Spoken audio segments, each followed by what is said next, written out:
Hello friend, welcome back to my channel. তো তোমরা কেমন আছো? আশা করি সবাই ভালো আছো। আমি অনেক দিন পর এই চ্যানেলে একটি ভিডিও পোস্ট করছি। তো আজকে মঙ্গলবার, আমার ছেলে স্কুল যাওয়ার জন্য রেডি হচ্ছিল, এই নিয়ে আমি একটু ভিডিও বানিয়েছিলাম। তো দেখো, প্রথমে ওর জন্য ভাত বানিয়ে নিয়েছিলাম, আর ওকে বলেছিলাম তুই কী টিফিন নিবি। তো আমার ছেলে বলেছিল, মা আমার বইয়ে যে পড়া আছে না, রেক্ট্যাঙ্গেল, ট্রায়াঙ্গেল, এগুলো শেপে পরোটা বানিয়ে দাও। তো আমি বাচ্চার আবদার রাখার জন্য কী টিফিন দেবো ভেবে আবার তাই করলাম, পরোটা বানিয়ে দিলাম, আর সঙ্গে আলু ভাজা। কারণ ও শুধু শুধু পরোটা খাবে না, ও খেতে চায় না। তো ওকে একটু আলু ভাজা বানিয়ে দিলাম, তাহলে পরোটাটা খেয়ে নেবে।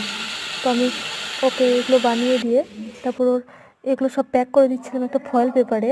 না হলে কি হয়ে যায়, খাবারটা না ঠান্ডা হয়ে যাবে, অনেকক্ষণ পর টিফিন তো। তো ফয়েল পেপারে প্যাক করে দিয়ে আমি ওর স্কুলের বই গোছানোর জন্য ব্যাগে সব কিছু ভরে দিলাম।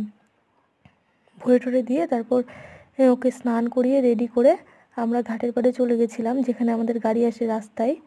ওখানে গিয়ে কিছুক্ষণ বসেছিলাম, তারপর গাড়ি আসলো। আর ওই যে ও একটু দুষ্টুমি করছিল আর আমরা বসেছিলাম। তারপর গাড়ি আসার পর ও দৌড়ে চলে গেল।